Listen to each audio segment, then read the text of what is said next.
Chiefs Kingdom, welcome into a brand new episode of the Chiefs Report by Chat Sports. And Andy Reid is the topic of discussion today. His plans for the 2026 season and the rest of this offseason seem to have been leaked by ESPN. Kansas City Chiefs beat writer Nate Taylor doing an excellent write-up of Andy Reid, his experience this offseason, what it's meant to him, and what it'll mean going forward for this team. And let me just say, guys, you are going to love the changes, the ideas that are presented here, what is talked about from Nate Taylor. I'm trying not to give too much away because I want you to experience it the way you're absolutely supposed to from this article, the way it all went down. But it is a huge, huge breath of fresh air, I think, for Chiefs fans compared to the last couple of years, compared to the last few seasons of Chiefs football, or really just last season of Chiefs football.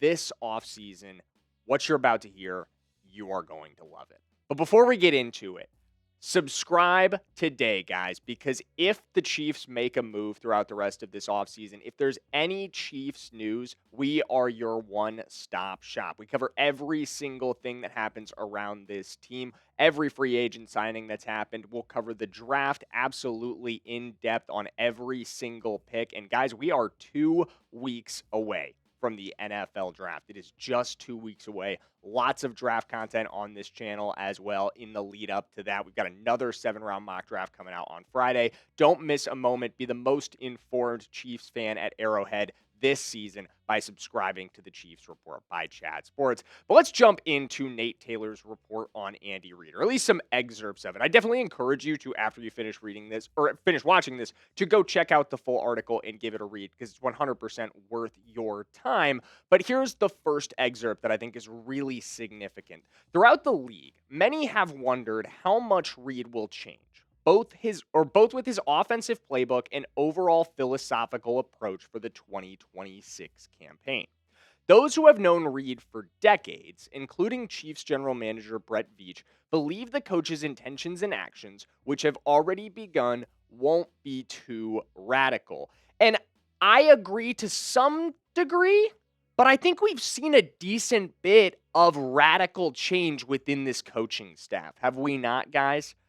A large number of coaching changes have already been made this offseason, and not small assistant moves. Some of them are assistant moves for sure, but an offensive coordinator change. Matt Nagy leaves after he attempted to go explore other opportunities, wanted that head coaching role, didn't come for him, and Andy Reid could have brought him back. That was still on the table. I'm absolutely sure it was, but Andy Reid didn't do that. Instead, he decided we need a change for this offense. We need the discipline and the mentality and mindset that Eric Bieniemy, EB, brought to this team when he was here and we were winning Super Bowls. So he brings him back. Connor Embry is out. I've ranted about Embry plenty on this channel, but just in case you've missed it, Embry was just brutally underqualified for his role at the end of the day, coming up from being a high school coach to being the receiver coach of the Kansas City Chiefs made zero sense the day they did it, never made any sense at any point during the time he was the receiver coach, and he didn't develop the guys that we drafted. You replace him with Chad O'Shea, who has a ton of pedigree coming over from the New England Patriots, where he's developed countless star receivers, guys who worked with Tom Brady throughout their dynastic run. He's got a couple Super Bowl rings of his own. I'm really excited to see what he can do, and we'll talk about that more in a minute. Todd Pinkston replaced by DeMarco Murray, new running back coach in to work with Kenneth Walker, and maybe some additions in the draft, or at least one addition in the draft. Alex Whittingham is out and replaced by Terry Braden coming over from the college ranks. And Matt House has been hired to join Brendan Daly as a new outside linebacker coach. That is 5 new coaches in this regime.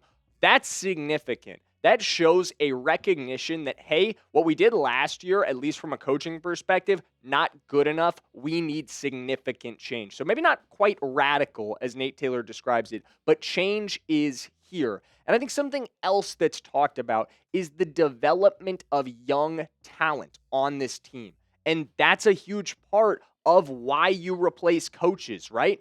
Jalen Royals, I think, needs to be a theme this offseason or a focus this offseason for this Chiefs coaching staff. What do you have in the 4th round pick from last year out of Utah State who didn't really play, who didn't get on the field? Is Tyquan Thornton going to be able to take that next step for you? You gave him an extension because you believed in the flashes that you saw last season. There is clear belief in some of the elements of this receiver room, but still a obvious need to obtain clarity on some of its biggest names. Xavier Worthy and Rashee Rice, to be 100% clear. We have had myriad conversations on this channel about the issues that both of those guys have had. Obviously, Rashee Rice dealing with things off the field, recently cleared of domestic violence allegations. Can he have a get-right season? What does that mean for his future with this team? Can Xavier Worthy finally start to show a little bit of that first-round pedigree, finally start to establish himself as more than just a gadget utility guy, be a true option for Patrick Mahomes and a consistent presence in this offensive attack by staying healthy? That's another huge element for him. But it's not just about the receiver room.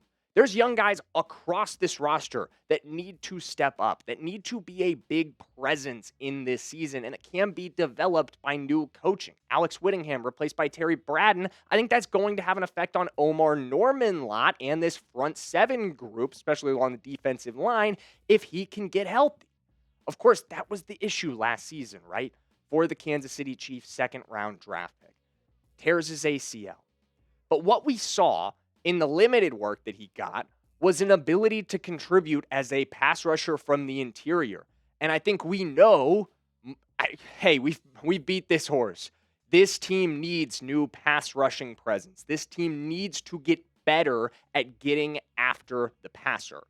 I think at the end of the day, Andy Reid believes in a lot of the guys that are already here. But he knows and recognized that last offseason, a lot of them were not put into positions to succeed by the coaching staff. Matt Nagy wasn't doing a good enough job in his role as offensive coordinator. Andy himself was not doing a good enough job in his role as the play caller for this offense. We'll talk about that at some points in this video.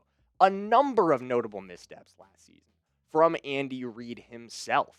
I think back to the Dallas game, where you end up punting in Dallas's territory on, 4th and 4 on the 38-yard line in the 3rd quarter of a game that was tied. You punt in a game that your offense had been moving the football quite efficiently in, might I add. A bizarre decision from Andy Reid there. And then almost as if to make up for it, the following week against the Houston Texans on 4th and 1 on their own 31-yard line, what does Andy do? He goes for it in a very, very bizarre, out-of-character decision for one of the more conservative coaches in the NFL. He went for it there. You don't get it. You end up losing both of those games. Odd decision-making last year from Andy Reid was a theme at times. And I think that'll change this season because of something else that Nate Taylor mentioned in his article, a direct quote from Kansas City Chiefs owner Clark Hunt. Here's what he had to say. He's reinvigorated. Going through multiple years where we were playing in the Super Bowl, creating these really short off seasons, put a lot of stress on him, as well as the entire team, including coaching staff and scouts. He's really benefited from having some time to really step back and think about last season. Think about what didn't go right and think about what kind of changes need to be made. And guys, this is the quote that gets me really excited about the coming change this offseason. I think it's worth noting at the end of the day that Andy Reid is a 68-year-old man. At the rigors of an NFL season start to have a larger effect on you at that age. That's just a fact. That's just the reality of aging. And over again, obviously it's been amazing that the Kansas City Chiefs have been in these Super Bowl positions repeatedly over the last few years, but that takes a mental toll. The speed and the pace of that is something that's directly mentioned in Nate Taylor's article.